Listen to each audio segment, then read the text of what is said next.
So maybe shall I start? It's 7 o'clock. So welcome to the launch of Conditions of Necessity. I'm very glad that we managed to have time and finish actually extremely extraordinary project which we started in 2020. So I would like to welcome Patricia Reed and Egemen Demirci first. Welcome to the online launch of the website. And so here, unfortunately, Misal Adnan Yıldız is missing due to a short-term illness. So I would like to also talk in his name. We started the project together. So I would like to also shortly thank you, Dominic Bush, as digital curator of the Kunsthalle Baden-Baden, where we have realized this project. You are leading the digital strategy of the house. So this is also an important moment that we have our first digital publication.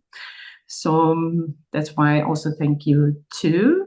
And also I would like to thank you, if I can pronounce it right, then Quentin Crozet, is it right?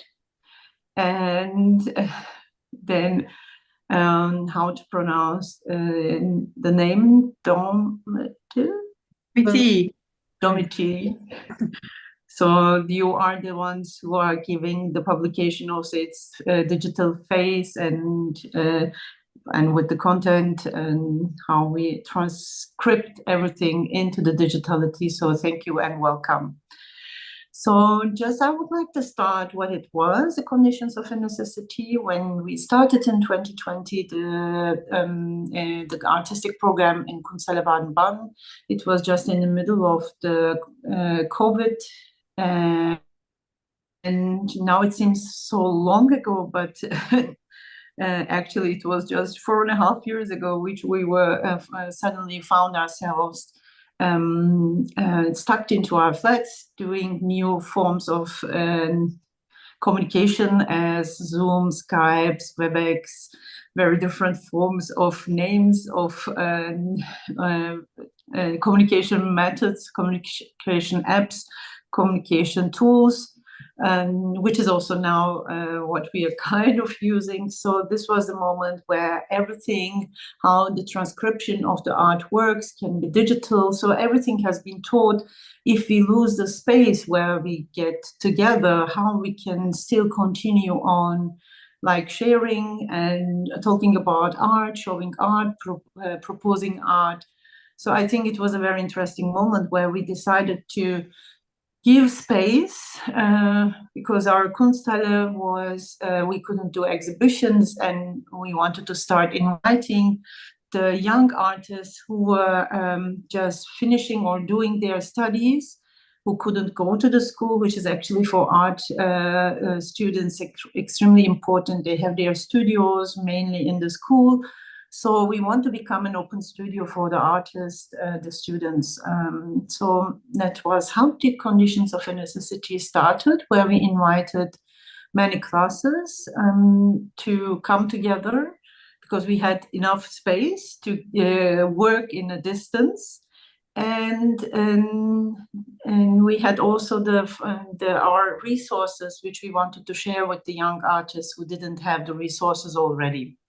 So this was a break in their studies and also in their making. So they come to Kunsthalle Baden-Baden in September for 2 weeks of period where they get all together. So the merge of the disciplines was one of the also leading points, that we had very different classes together. And Patricia Reed and Egemen Demirci were invited to be a part of this gathering as the third eyes, like what is happening. So we didn't actually plan an exhibition, or the idea was first that they gather, and if something happens from out of this, then should happen and we should support this. So there was not like a approach of this should become an exhibition. So I think it's interesting now here to go to the second moment of the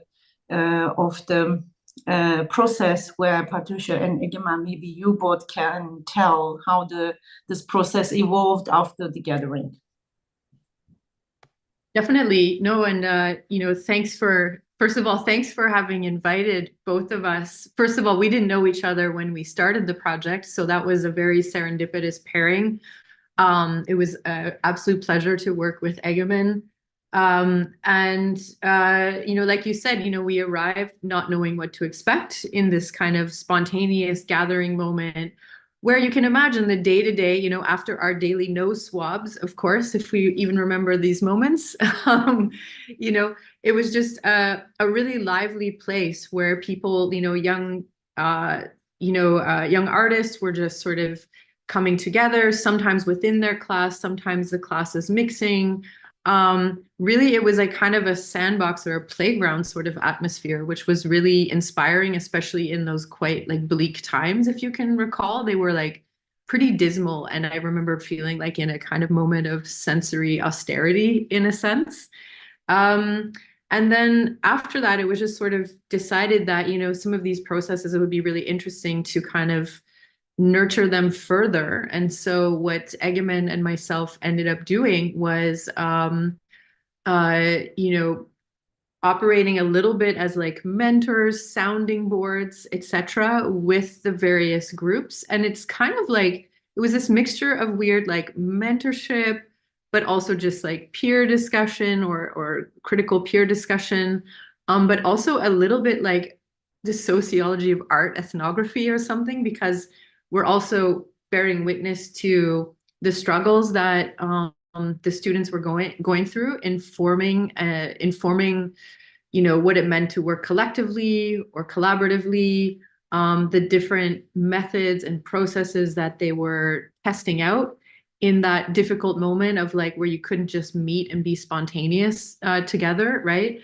So that was really interesting, and it was just you know, I'm grateful for the for those moments with the student groups, because I think everyone was feeling quite vulnerable in those days, and that kind of common vulnerability was seemed to be like a very empathetic ground upon which to meet and have these discussions.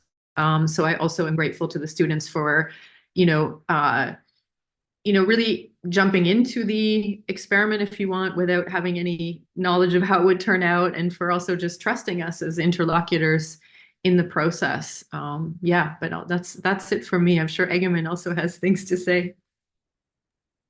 Yeah, again, thanks for the initial invitation. And again, also, it was a great place to work with Patricia. We didn't know each other before, and I think this was like from my side, a very pleasurable experience. I think one important thing for as a strategic decision by Çağla and Adnan to actually put in us as in between the institution and the groups, I think we were able to become very flexible intermediate, like medium between the group, the participants, and an institution, which is, I think, it's fair to say, joined the survival modus of the rest of the at the time, the people and all the other institutions. So I think this was like we had this flexibility to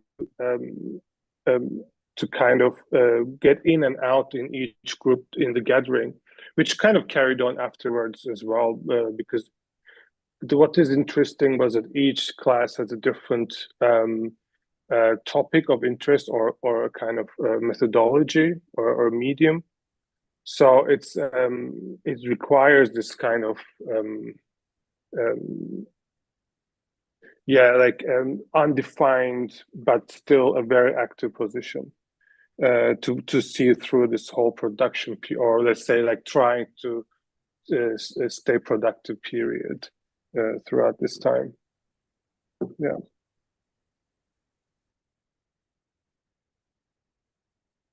So I would like to continue with the methodology for the exhibition that we can shortly evolve how we have continued after the gathering, because we had actually time-based media classes, no? And maybe we should shortly talk about this. Sure. I mean, I think, well, obviously we were dealing with a lot of contingencies, because I think initially, once we saw the fruitfulness of the gathering, I think then it was determined that, okay, this makes sense to kind of take forward and give more space and resources and time for the artist groups to kind of come up with something. But that said, you know, we were still in a moment of waves. So what I think was supposed to be initially a sort of 6-month gap between the gathering and a presentation, due to the various waves and those contingencies we were all sort of riding, the process actually went on for quite kind of a year, essentially, until we could finally be sure that we could actually have a space with an audience to come into the exhibition. Is that what you were sort of getting at, Çağla? Yeah. So it was a flexible time frame, but I think we all were trying to just adapt and go with the flow, you know, in terms of like the different conditions that were just happening on a social level of what was possible, what was impossible, etc. So we had invited more than 100 students, which also 2 were included from theater and acting classes. So on the way we recognized that if there is going to be an exhibition, so we might more continue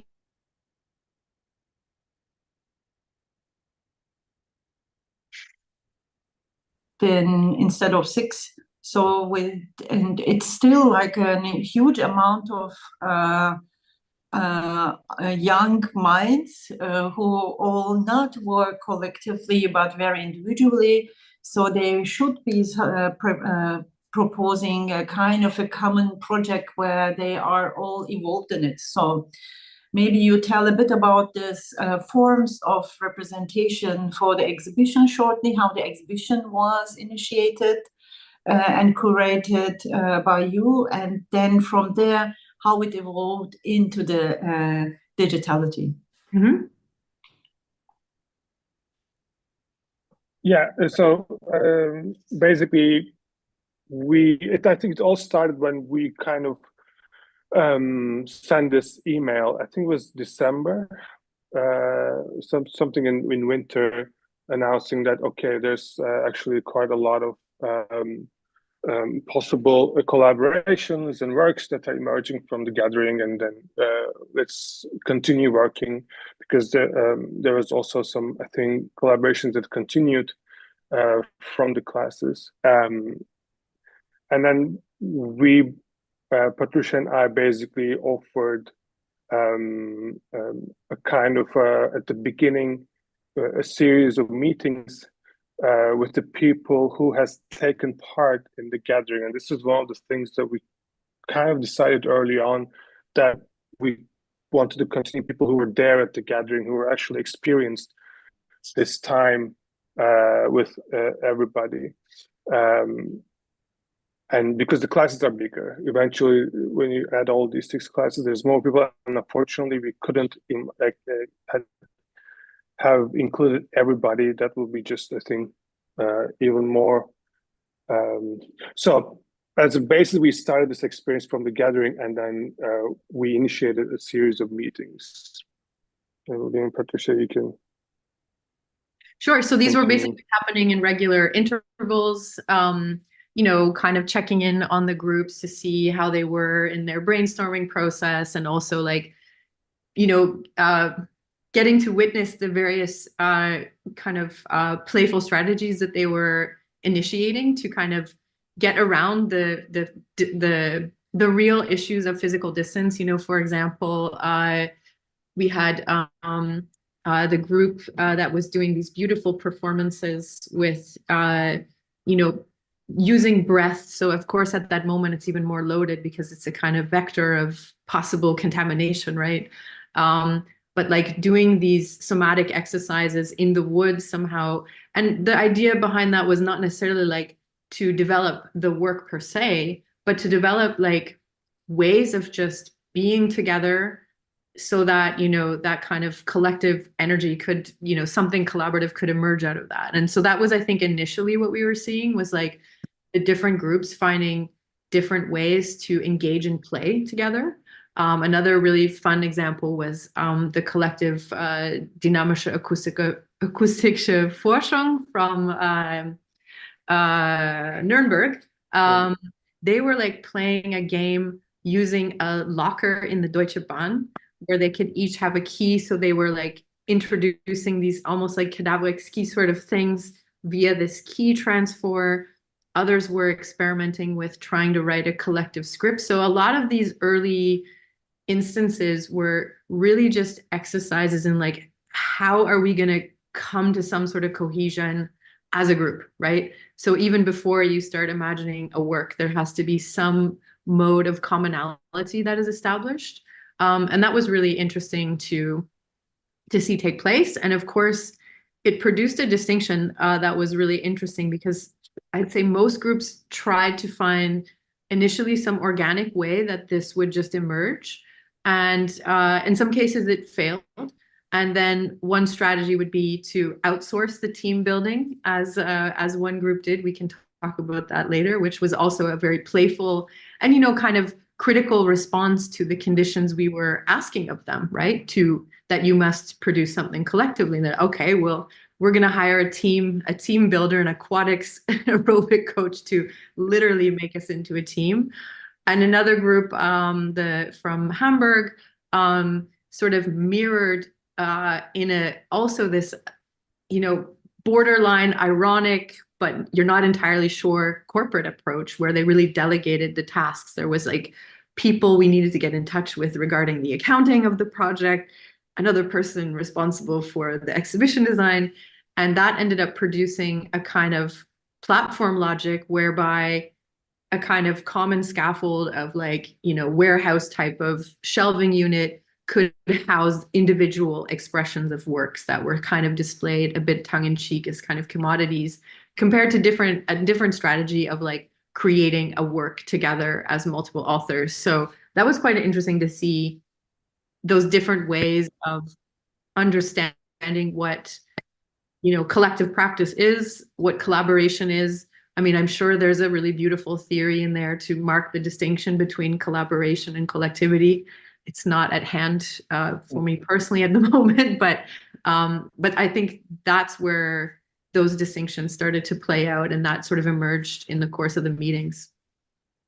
I think wanting to talk about our process with Patricia, we were thinking a lot through this metaphor monster, a kind of a monstrous being coming together with different parts. And I think one of the interesting things I personally felt was through this flexibility that I talked about previously, that we don't have like a specific position in the institution, we kind of responded to each class differently. Like some of them we were really doing studio visits as artists. Some of them it was more like a curatorial approach into how they are kind of bringing together projects. One was really like a producer. Okay, you need this and this. I mean, it all includes a little bit of each, but like mainly what my feeling was that I was kind of like I had to respond to kind of the structure and the methodology of the class, and they also kind of in a way they also saw the institution of that response to their methodology in a way through us. So this is, I think, interesting point where this kind of this, let's say at the moment where the institutions are being closed, opened, this whole topic about what was it, the relevant jobs and so on is talked about. And it's kind of like, this multiple identities of an institution just emerge out of this this condition of everybody trying to do what they think is good and so on. So in this moment, maybe outgoing from the title Conditions of a Necessity, like what we have seen as the necessity, what we needed to do for the young artists, became then the exhibition in December, December 2021 till end of January 2022. So there was like approximately 1 year and 2 months of exhibition making process. So then we opened the exhibition. It was very well welcome. And then the second process, actually the third process starts, how you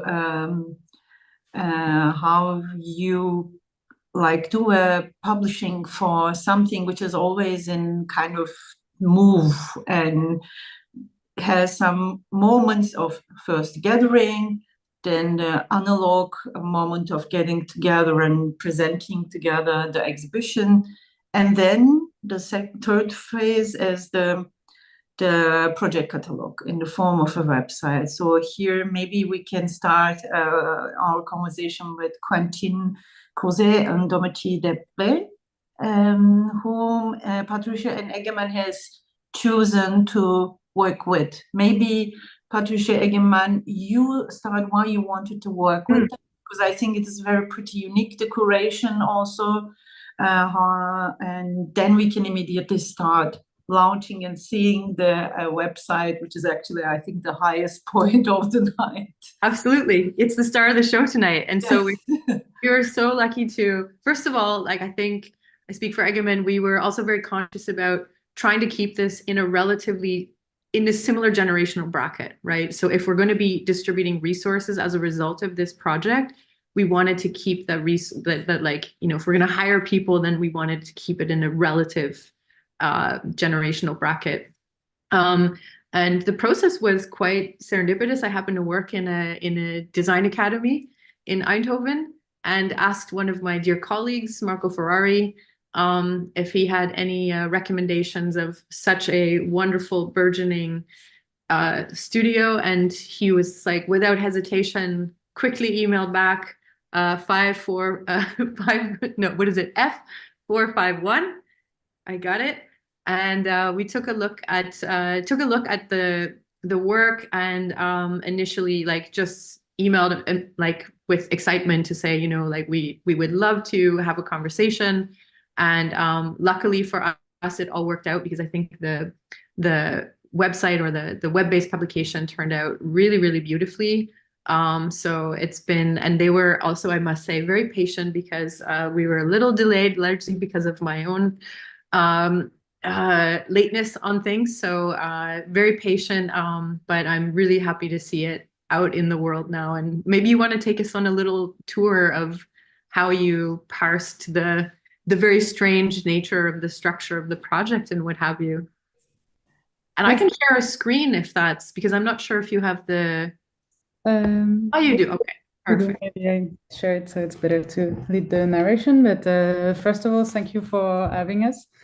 It's very nice to have a sort of a launch event for a website. We are used to be hidden behind our screens when the website is launching. So it's always nice to have a moment to, sort of reflect and celebrate the launch of a project, and also to hear a bit the backstories and how the project started and sort of the different like small stories that happened during the process, because we arrived at the end point of the project where the content was already quite clearly organized. And maybe I can share the website. Can you all see? Mm-hmm.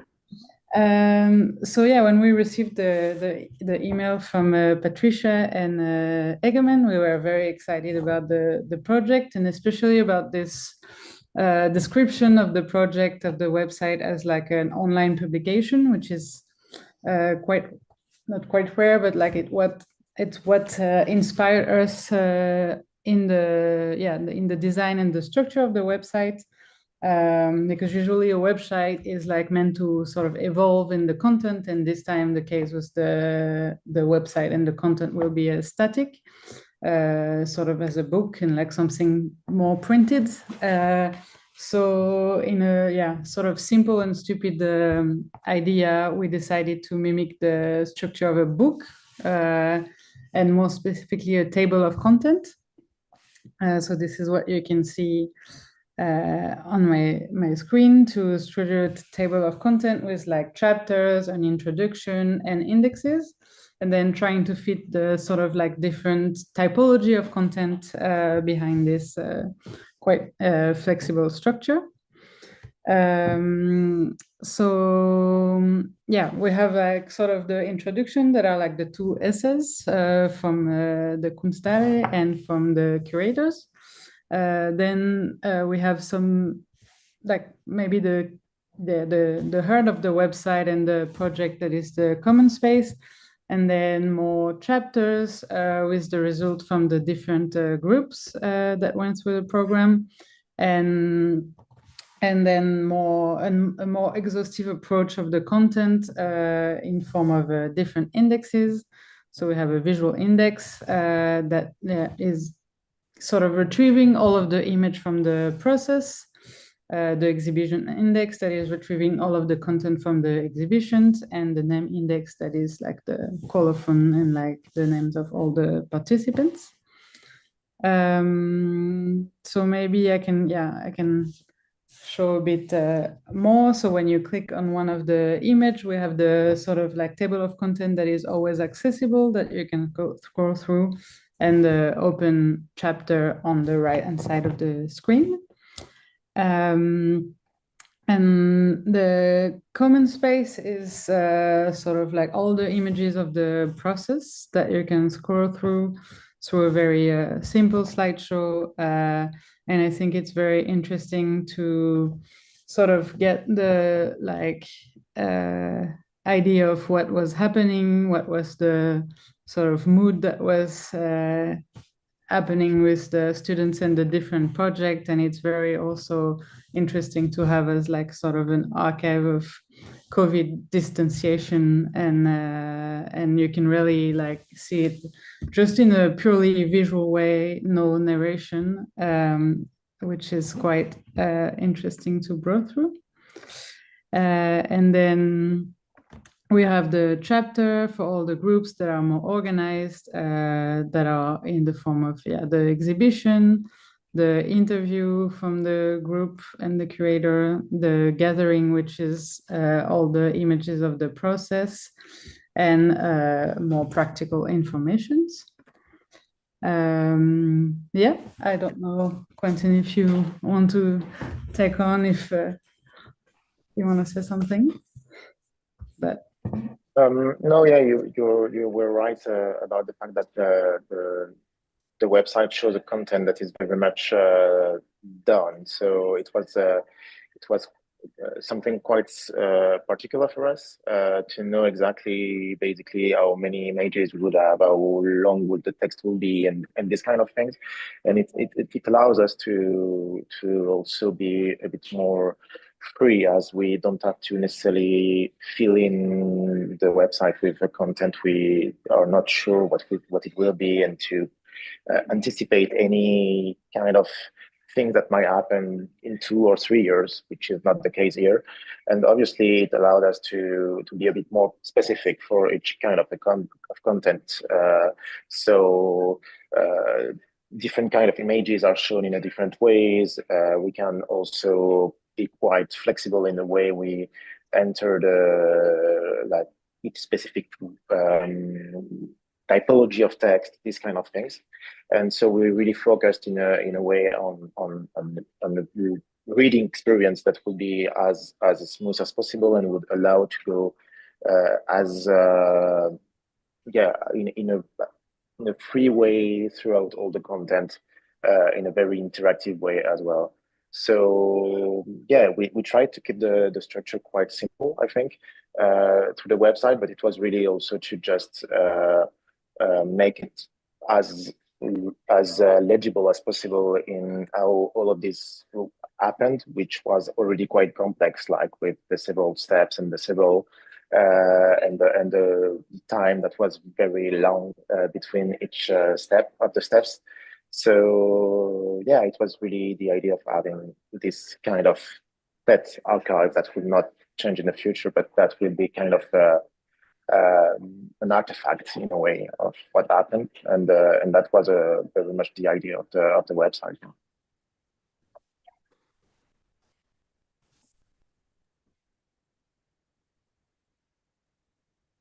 Thank you. Yeah, so we encourage everyone who is listening to go and have a look at it. I think it's interesting, is like you mentioned, to have this kind of let's say closed system, because a website is usually something that does evolve over time. I mean, personally, I thought it was also really kind of important to,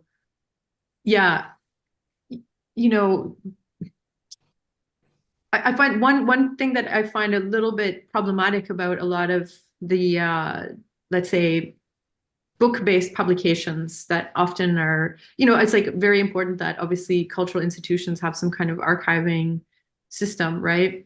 But I'm always like a little bit wary these days of seeing everything turning towards books, and just in the sheer fact that like they're often hard to access, and when we're thinking about, is it the purpose of the documentation to stay within the whatever institutional ecosystem, or is it to become a resource that can be shared, that can be used, that can be referenced by other institutions, by other artists, etc.? And I know personally my ethos, my predilection is definitely towards the latter, especially when it comes to state funding.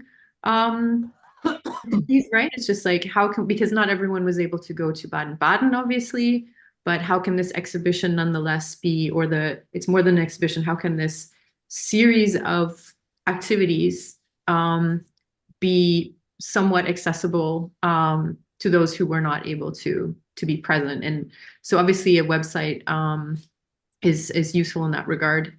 I also thought it was really important to reflect a little bit on the, what it was like, because somebody who doesn't have an institutional job, it was quite interesting to kind of sit back and also have the gap of a few years, honestly, of the project, in the sense of like really having that distance to say like, what could be learned, or what ought to have been learned potentially by cultural institutions in general in that exceptional moment, right? So you have this state of exception where the normal functioning of the institution, the art museum, etc., is like no longer possible. So there's this sort of improvised strategy to adapt to it. But then I think in most cases, the institutions kind of bounce right back into let's say, things as normal, so to speak. And what I really wanted to highlight too in this project was that I thought struck me as quite important, was just that it was about delegating resources to a broader like ecosystem of production, right? Because typically, directors or curators of museums will be very active in going to the Rundgänge of student shows, and this is obviously very important.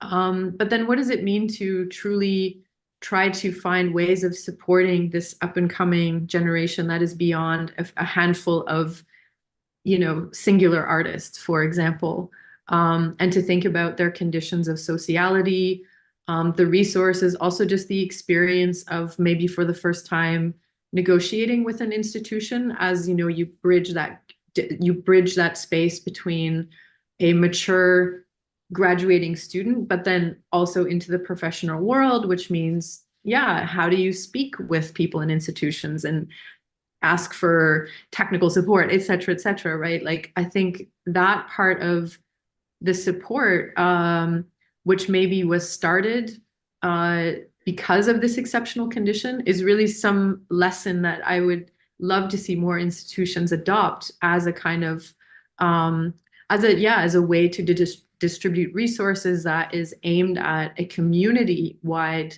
impact, more so than just a a handful or a singular artist. I mean, obviously that's important too, but perhaps there's like a consideration of, you know, feeding back into the broader, social system and social necessity of producing artworks. So that was also a really nice sort of takeaway after. Maybe we can see this in the meantime in the how it's resembled in the groups, like just to also connect this with the representation forms, which is multiple. Like when we go to expanded cinema, if we can shortly click on that, thank you. Like exhibition, gathering, like we see immediately the form of the exhibition and the making of the work for the exhibition and how it evolved during this one in the gathering and explanation through the interview, which is also a multiple form, which is not written by actually one person, but and also includes the communication of the multiples. So I think these all are very, very clearly represented in the very complex form of this process in the publication, digital publication. So I think it's good to go also on how this, I think, very clever taught naming, like the exhibition, interview, the gathering, the information. I find it in itself very, very pragmatic, it's a very fluid form of exhibition making, which we try to start with.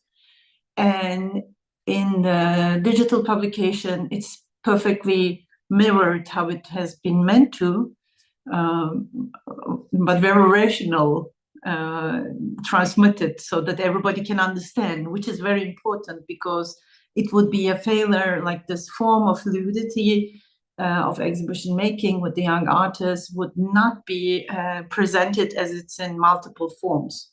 So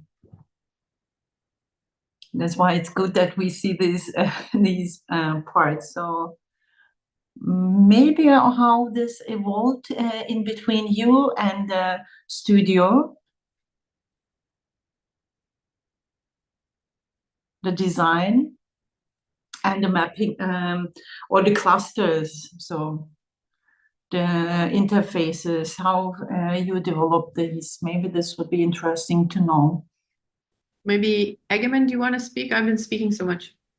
Yeah, no, it's I think what I recall was that I think we did a bit of a time explaining the concept behind the whole thing. I think this was the thing that we gave the most importance to, and then what was important is in the sense of like a timeline, what happened when, and then I think so the complexity comes when all these singularities of that singularity, but like there's a singular approach from the classes come together, I think.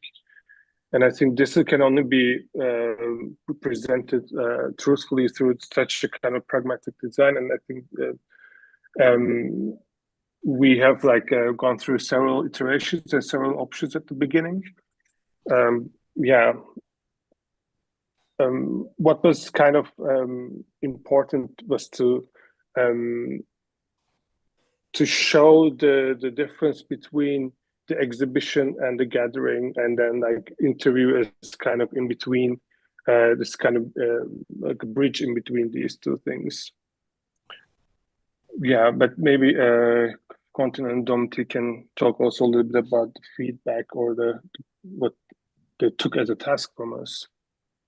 I think content-wise, it was already quite straightforward for us that we had this like sort of two typologies of images. Then we had like sort of to find the balance in a way between the exhibition and the process, the gathering, to put them sort of in the same level, because the process of the project itself was as interesting as the result of the exhibition.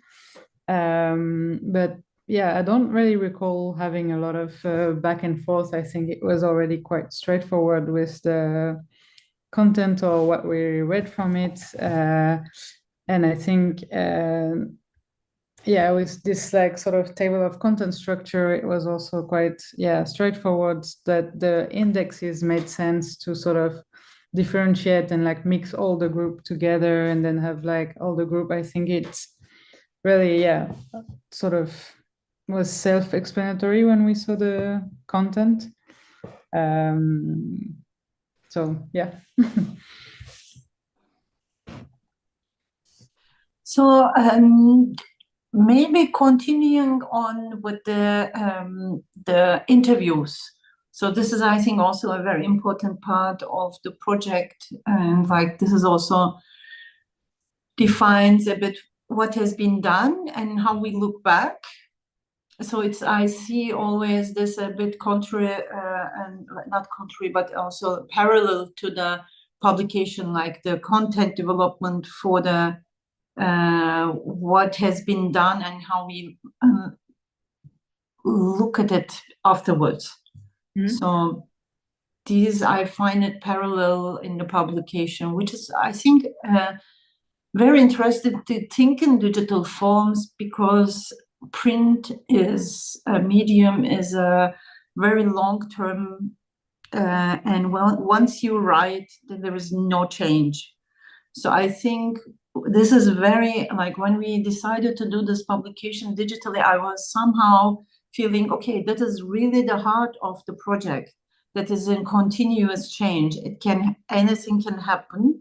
So I was thinking if this digital is also a moment that we can extend if something happens in the form of the digitality, like if this project goes on to somewhere else or needs a kind of a recap, then we have the possibility. So the publication is never ending moment since we have taken it into the digitality. This amazed me. This like taking it to another level of time and space moment. This is not a question, but like I want to, if you want to comment on that, the choice of the publication as a digital publication. Yeah, I think, sorry. please go ahead, Dominique. Quite a strong position from the beginning, because we worked on quite a different project that happened during the COVID period that were like very early on, like as soon as the pandemic was arriving, that we needed a sort of an emergency solution to publish something online because we had nothing, because we needed to replace an exhibition. And it was always never, very concurrent, because it was sort of not very defined.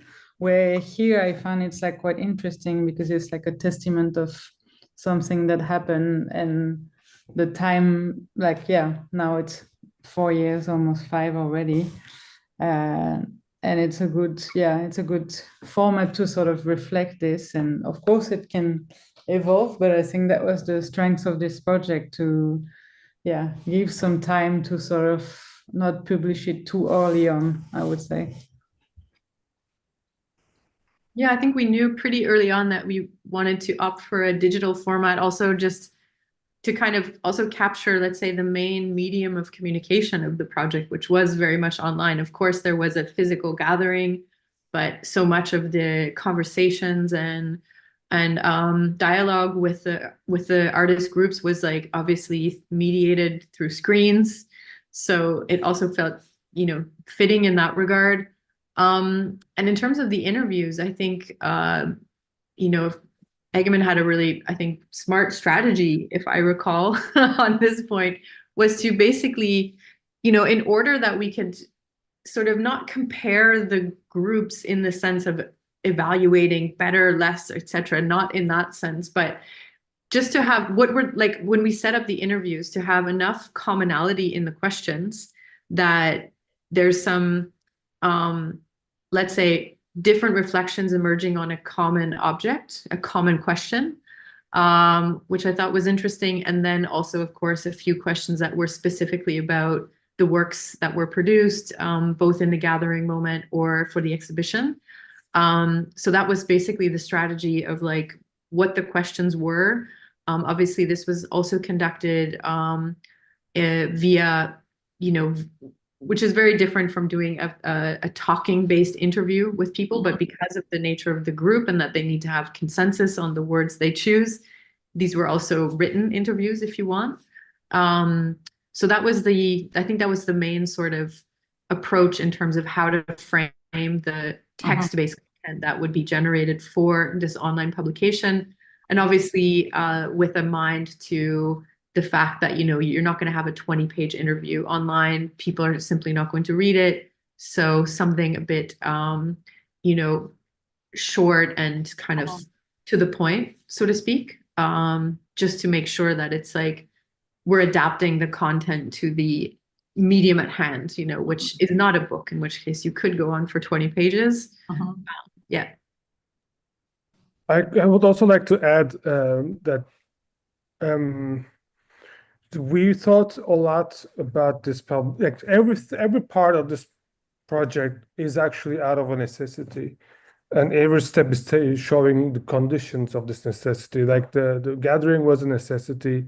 Then from the gathering, we saw a necessity to make an exhibition, and after the exhibition, really we saw a necessity to do a publication, because the last one was we wanted to kind of create some sort of a manual, like in this condition, with this group of people in this institution, this happened, and this is how it happened. This is what the roles of people were. This is what the kind of the structure behind it was. And when we do it online, then we wanted to kind of make this manual or this it's accessible. Because when you have a book, then it also needs to travel. It needs to be bought from the Kunsthalle or whatever. So you pay. There's a kind of other economy that comes in. Whereas now with an online publication, it kind of becomes like accessible to a way wider range of people, and also like a kind of a let's say a case study / a kind of a handbook for similar situations in other geographies as well. We don't know if what happened a couple of years ago was like a thing that we want to forget about, or it's the start of something. This will be in time, we will see, or what remains from the start. So I think it was important to make it accessible, wide range. I want to come slowly to the end and the wrap-ups, and thinking how to maybe here and there might be interesting, again, if we go back shortly to our common YouTube, like we just shortly close the website and see all each other again. So like I want to give a bit more space before we close.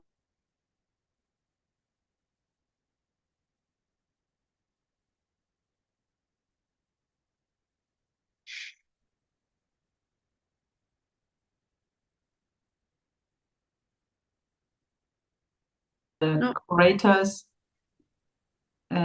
So maybe we can shortly talk about that. Sorry, you were frozen for a minute there, Çağla. Can you just give a quick synopsis of what you were asking?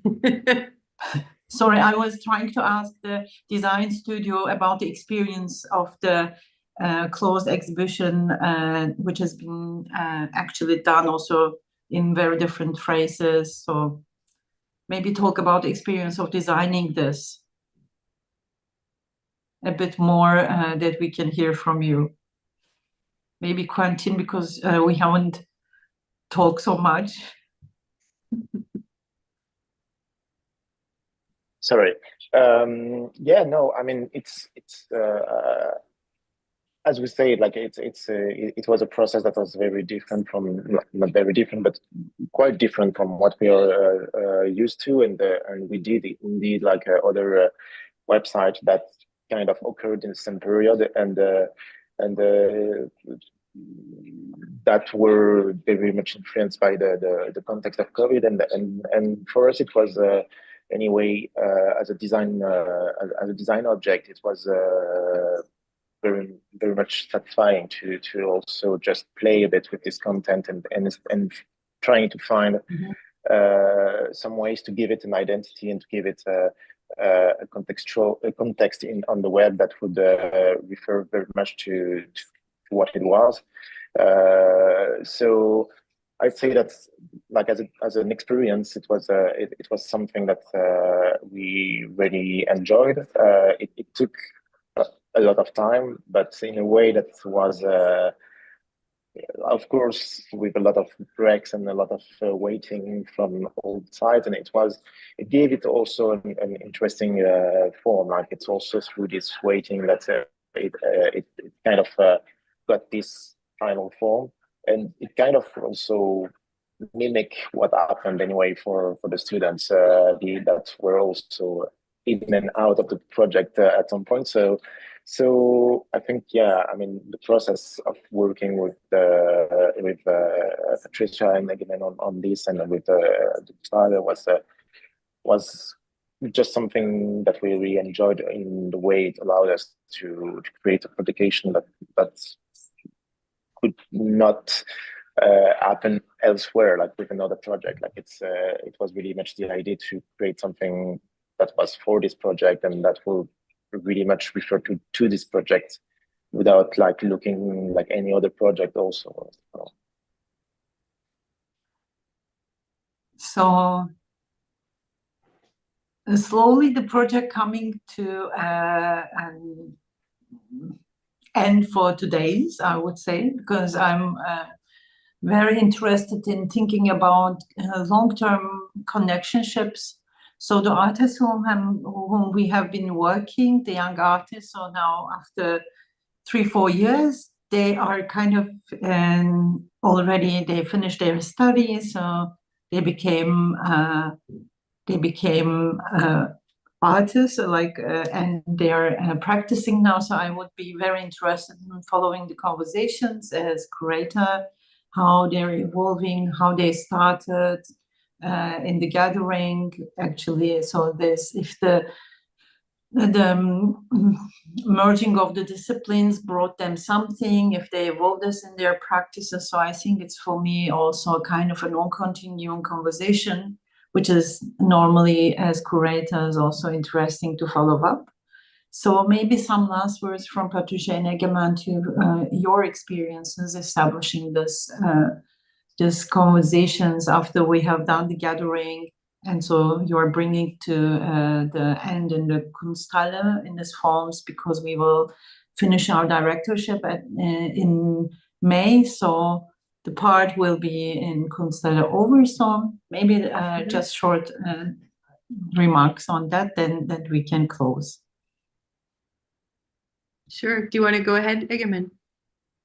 Sure, I can. I think I have to say it was also some parts challenging as an artist to kind of take these multiple positions that are not really producing artworks or presenting them in an exhibition, but it was like also a challenge that was very necessary to have at the time. And I think I find it very important that as an institution, the amount of responsibility that is taken under such a project, not only, also as an initial project, as the start of a tenure, not only inviting young artists, but also theater classes as well at the beginning, to kind of not also just focusing on some kind of finished work, totally ignoring at the beginning any kind of finished product, really opening the space as a shelter for in time of need, and so that there's a very rapid response to continue this somehow, like the core of what being artist is, to kind of keep production and continuing to enable communities and so on. I think this was like quite a remarkable moment.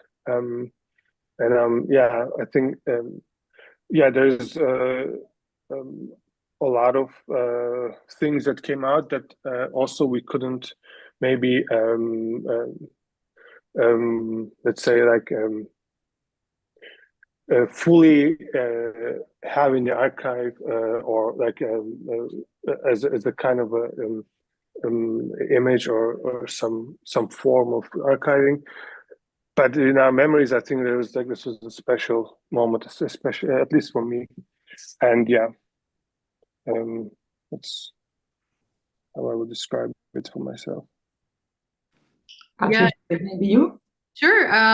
Yeah, I think for me, like the really, you know, I just feel like this project was just all about generosity in some way, right? Like, but everyone to everyone else in a sense. So like, I remember going to the gathering and, you know, when you knew the context was about giving some opportunity or shelter, as Egemen said, to students who were not having their studios, whose Hundgänge was shut down, you know, all these ceremonious things that normally go with a study in the arts were just kind of foreclosed upon, and just kind of going into the situation with a really high degree of humility and just sort of embracing the uncertainty that would unfold. Because so it just means like going in and submitting to the situation, submitting to all the improvisations that would happen in a fairly passive way. So I know myself, I was just trying to participate in things, you know, if they wanted you to do, you would like hold a camera, or you would just sit on the sidelines because you weren't invited. You know, it was like some dynamic was happening in the group, and knowing when to,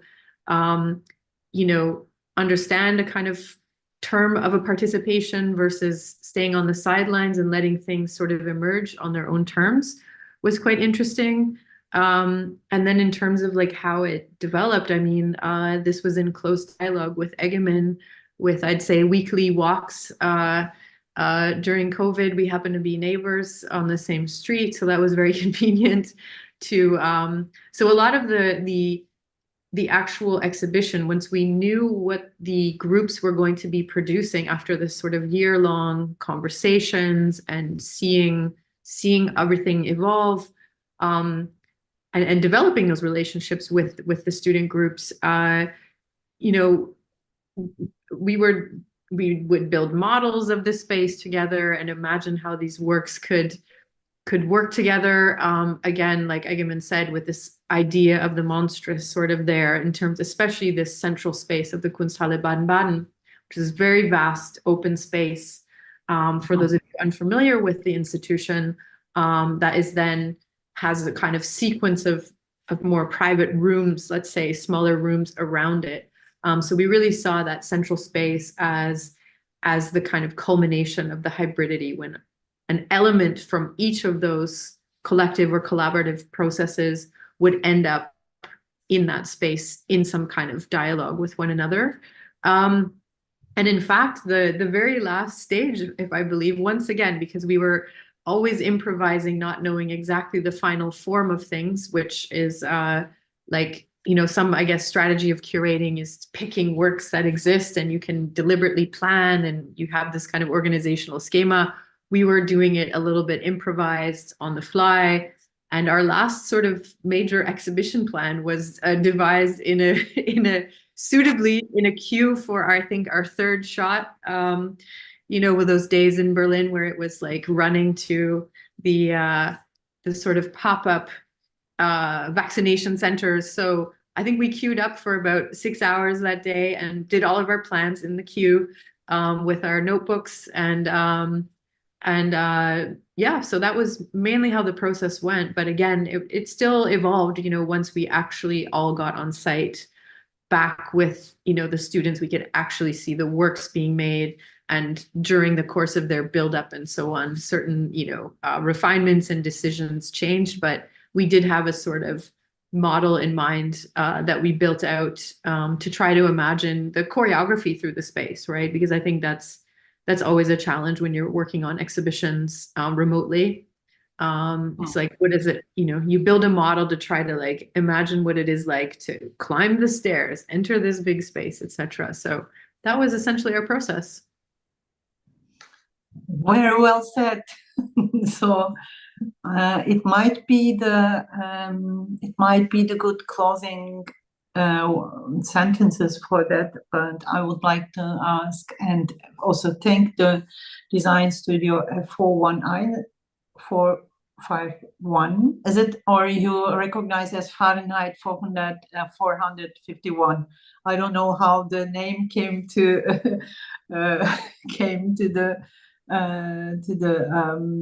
how you choose the name for the studio, but when I saw the studio name, I was like, must be connected. So maybe you have some last words to comment on your brilliant work. Actually, maybe explaining where the name of the studio comes from is quite interesting for this project, because we both like the piece Fahrenheit F451, Quentin more for the movie, myself more for the book. And we picked this name because the Fahrenheit F451 is the temperature at which the book burns in this dystopian novel. So that's why we sort of we were making websites, and we thought it was like a small gimmicky name for a studio that also, in this like case of the online publication, that is a book that can be widely accessible, reflects a lot of things. But yeah, if we have to say the last word, I don't know. We are really happy that the website is live, and that we had the time to sort of discuss and celebrate what was the in and outs of the project. Super. So Dominic, do you want to also say as the digital creator to wrap up the project from your perspective? It's quite difficult actually now at the end that you guys have been telling about so much about it. It's like I haven't been lucky enough to join Kunsthalle at the time the project took place here. Neither the assembly nor the exhibition I have seen live. I only saw all the material that has been collected over that time, and I still have the impression that I have a good impression of that project. And what I like so very much about it is the multiple layers that it consisted of. There was so much going on, and while everybody, like from a museological perspective, I think it's super interesting also, because everybody tried during the pandemics to kind of come up with a fancy web project, something. We all need to go live now and do all the streams and so on and so forth. But I think Conditions of Necessity brought much more layers actually together than all the projects that I know of. And this is, I think, also why we wrote in our newsletter that it should be regarded as like a showcase project of that time. And in that respect, of course, it's exceptionally, how do you say, important for the Kunsthalle to have such a project on its roster, if you want to put it like that. I'm super happy and super thankful that you guys brought it together so well. I want to just shortly close up, literally naming the classes: Temporary Spaces Hochschule für Künste Bremen, Land-Space Class Universität der Künste Berlin, Körpertheorie und Poetik der performativen Staatliche Akademie der bildenden Künste Stuttgart, Expanded Cinema Hochschule für Grafik und Buchkunst Leipzig, Time-Based Media Hochschule für bildende Künste Hamburg, Dynamische akustische Forschung Akademie in Nürnberg. So there were 6 very different classes. I think we should thank all the artists who participated, also the professors who led these classes. So this project has been initiated by Kunsthalle Baden-Baden, who actually by me, Çağla Ilk, and Adnan Yıldız, and the curators are Egemen Demirci and Patricia Reed. Scenography was Asaf Kimel, and the professors were Aslı Serbest, Hitoş Darel, Clemens von Wedemeyer, Simon Denny, and Esther Werner, Discoteca Flaming Star, and Professor Felix Enslin together. So the website has been established by 451-451.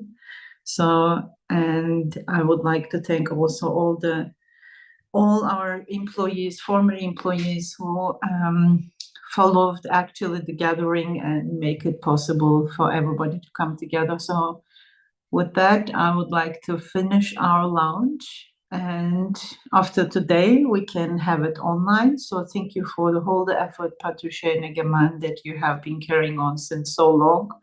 So thank you for the endurance.